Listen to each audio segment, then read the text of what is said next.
শীতের বিকেলে আন্দুল পোতা, অসাধারণ এই সৌন্দর্য, অসাধারণ এই দৃশ্য।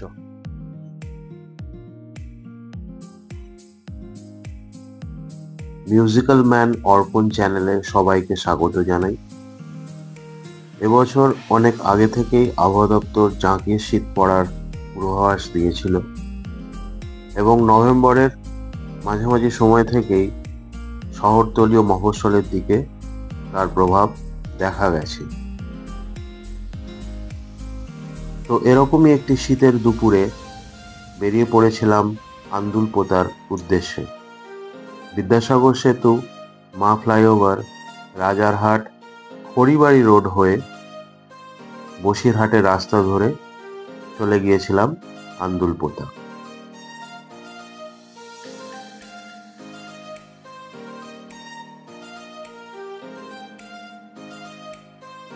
দুপুরের খাওয়া দাওয়ার পর বেরিয়ে পড়েছিলাম।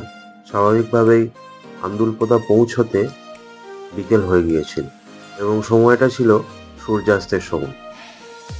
সূর্যের লাল আভা যখন জলরাশির ওপর এসে পড়ছিল, তখন মাঝখানে সরু রাস্তা দিয়ে যেতে অসাধারণ এক অনুভূতি হচ্ছিল। এবং খড়িবাড়ির রাস্তা ধরে এখানে আসার কারণ এটাই যে খড়িবাড়িটাও আন্দুল পোতার মতনই অনেক সুন্দর, কিন্তু খড়িবাড়ির রাস্তা আন্দুল পোতার থেকে অনেক ভালো এবং চওড়াও, কিন্তু সময় সাপেক্ষ। আপনারা চাইলে বাসন্তী হাইওয়ে দিয়েও আসতে পারেন। বাসন্তী হাইওয়ে দিয়ে এলে সময় কম লাগবে।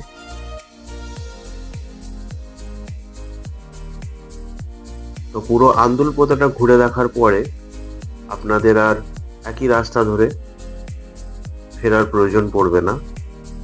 আপনারা যে রাস্তা দিয়ে আন্দুল পোতা থেকে সামনের দিকে এগিয়ে যাচ্ছেন, ওই রাস্তা দিয়েই প্রধান সড়কে উঠতে পারবেন।